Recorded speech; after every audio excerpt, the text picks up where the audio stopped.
Hello friends, I am Latika Patel, Assistant Professor, Department of Philosophy, Dr. B.R. Ambedkar, Shatavarshiki Mahavidyalaya. Today we will discuss regarding empiricist view of substance. At first, we will show the view of Locke regarding the nature of substance. Locke has understood the idea of substance as the substratum of qualities. To him, when we know any substance directly through external perception, we cannot know anything other than qualities. But these qualities do not become placed independently. A substratum or container of these qualities must be admitted. So, substance is the so substance is the substratum of qualities. Locke has described substance as unknown and unknowable because we cannot know any such thing when we know different qualities. According to Locke, the idea of particular substance means combination of ideas as well as container of these qualities. Locke has put more stress upon combination of qualities while describing clear and distinct idea of particular idea. Locke has mentioned two kind of substances, cognitive and incognitive. According to him, though soul substance cannot be the object of perception, but as the unknown and unknowable container of mental process, the existence of soul has to be admitted. Locke said that though the existence of God cannot be known through perception, the existence of God has to be admitted as the substratum of qualities like omnipotence, omnipresence, etc. Locke has admitted two qualities of substance, primary qualities and secondary qualities. Primary qualities lie in the object in reality. These qualities are objective, extension, form, volume, etc. are examples of primary qualities, and the secondary qualities on other hand are subjective. These qualities do not lie in the object, rather these lie in the human mind. Color, taste, smell, etc. are examples of secondary qualities. Primary qualities do not differ from man to man, but secondary qualities differ from man to man. Locke's view of substance becomes the subject of criticism for the following reason. First, Locke was an empiricist and he has admitted additional container or substratum of qualities as unknown and unknowable. But we cannot admit such substance from the viewpoint of empiricism. And the second is the distinction between primary and secondary qualities as made by Locke cannot be admitted because these qualities cannot be separated from each other from the viewpoint of modern psychology. Now we will discuss view of Berkeley regarding the nature of substance. Berkeley has denied the existence of material substance but has admitted the existence spiritual substance. According to Berkeley, the existence of a thing consists in its being perceived. As material substance cannot be perceived by the mind, it cannot be real. Locke's unknown and unknowable substratum underlying and supporting the primary qualities revealed in sensations is a meaningless obstruction, for such substratum cannot be perceived by the mind. Berkeley does not acknowledge the existence of any substance in the material world. Only qualities are perceptible. According to Berkeley, material substance is the sum total of some sensible qualities or sensation, but only mind can perceive sensation. So, the existence of mind or self must be admitted. If existence consists in being perceived, then the existence of the perceiving mind cannot be denied. Regarding the nature of mind or self, Berkeley denies self or mind as a simple, invisible, indestructible, incorporeal, active being which can perceive and produce ideas. Berkeley holds that we can know ourself through immediate self consciousness. This immediate self consciousness is not similar to ideas or sensation. We have ideas of sensible qualities or sensation, but we have a notion of mind or spirit.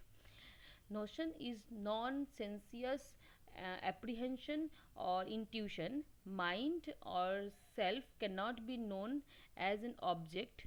So, Berkeley denies the existence of material substance but acknowledge the existence of self or mind or soul substance.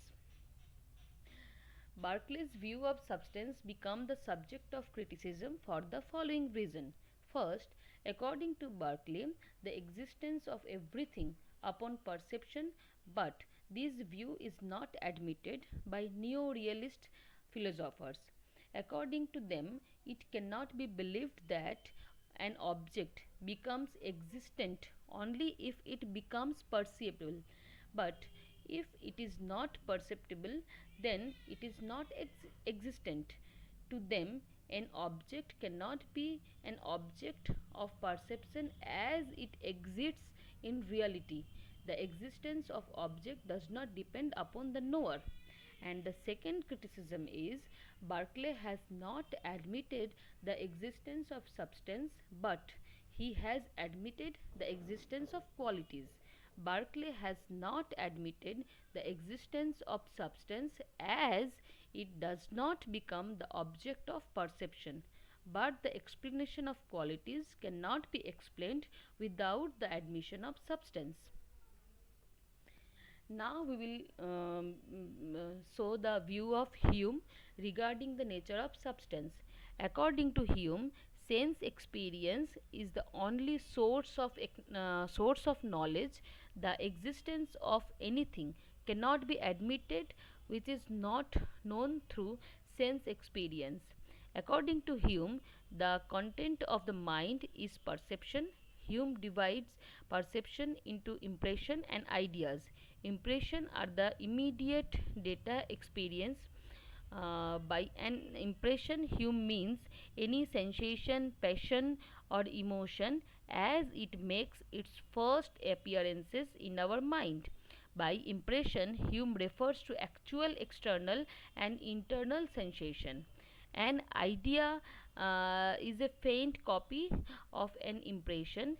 Every idea is the image and copy of an impression. The difference between an impression and its idea consists in the greater force, vividness of the former. According to Hume, impression and ideas are the only contents of the mind. Hume denies the existence of material substance. He argues that any genuine idea must be derived either from the impression of sensation or reflection. If substance were a genuine idea, it would also be derived either from any one of these two sources. If impression of sensation be thought to be the source of substance, then it will be found that impressions can never give us the knowledge of material substance. It can simply give us knowledge of qualities like color, smell, taste, temperature, etc. If it is said that the idea of a material substance is derived from the impressions of reflection, then it can be found that the impressions of reflection are impression of passions and emotion, none of which denotes a substance. So, A material substance has no existence in reality. A substance is a collection of the certain simple ideas always found combined, and to this combination we give a name to recall it according to our requirement. So, for Hume, the notion of substance is a fiction of the mind. It is product of human imagination. There is no existence of any permanent material substance underlying these qualities. Hume also denies the existence of spiritual or mental substance as an infinite, eternal, simple, undivided, and permanent substance. According to him, all our ideas are derived from impressions, neither external nor internal. Impressions can give us any knowledge of soul substance. Hume has denied the existence of unknown and unknowable substratum as described by Locke, because such a substratum underlying the mental states and processes can never be found. The self, is Hume's view, is nothing more than the sum of our mental states and processes. It is nothing more than a collection of ideas which flow on a continuous and regular stream.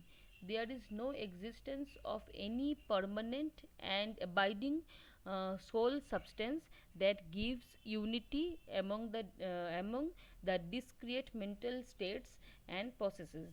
So, according to him, we find that the self is nothing more than a series of mental states.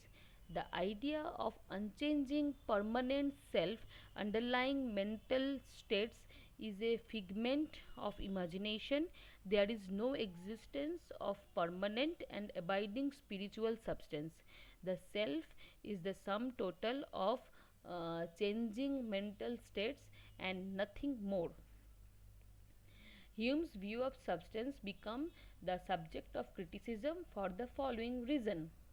First, Hume has considered material substance as the combination of qualities, and he has considered soul as the flow of mental actions. But if we do not admit extra existence of material substance, we cannot explain that no object is identical. And the second criticism is philosophers have doubts whether only on the basis of sense experience we can have the knowledge of combination of qualities. According to some, no experiences of container less qualities is possible. Besides, only with the help of sense experience or sensations we cannot name a substance. Thank you.